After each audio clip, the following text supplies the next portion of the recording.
நீங்கள் பார்த்துக் கொண்டிருப்பது நியூஸ் 21 செய்திகள். தமிழ்நாடு செய்திகளை உடனுக்குடன் தெரிந்து கொள்ள நியூஸ் 21 செய்திகளை பாருங்கள். உண்மை, உழைப்பு, உயர்வு. பாலக்கோடு அருகே காடுச்செட்டிப்பட்டி ஸ்ரீ ஊர் முனியப்பன் சுவாமி கோவில் கும்பாபிஷேக விழா. திரளான பக்தர்கள் பங்கேற்பு. தருமபுரி மாவட்டம் பாலக்கோடு அருகே காடுச்செட்டிப்பட்டி கிராமத்தில் ஸ்ரீ ஊர் முனியப்பன் சுவாமி கோவில் கும்பாபிஷேக விழா கடந்த 15ஆம் தேதி கணபதி பூஜை, கணபதி ஹோமம், நவக்கிரக ஹோமம், முதல் காளையாக பூஜை ஆகியவற்றுடன் தொடங்கியது.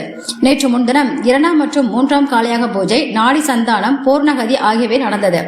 விக்னேஸ்வர பூஜை, 4ஆம் காளையாக பூஜை, கங்கை ஆற்றில் புனித நீர் கொண்ட திருக்குடங்களுடன் முளைப்பாரி எடுத்து பெண்கள் ஊர்வலமாக புறப்பட்டு ஸ்ரீ ஊர் முனியப்பன் கோவில் வந்தனர். தொடர்ந்து மகா கும்பாபிஷேகம் நடந்தது.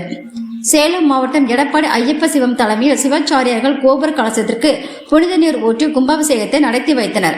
தொடர்ந்து சுவாமிக்கு மகா கும்பாபிஷேகம் நடத்தப்பட்டது. அதனைத் தொடர்ந்து அலங்காரம், மகா தீபாராதனை பக்தர்களுக்கு காட்டப்பட்டு கும்பாபிஷேக விழாவில் சுற்றுவட்டார பகுதியை சேர்ந்த ஆயிரக்கணக்கான பொதுமக்கள் கலந்து கொண்டு சாமி தரிசனம் செய்தனர். அனைவருக்கும் அன்னதானம் வழங்கப்பட்டது.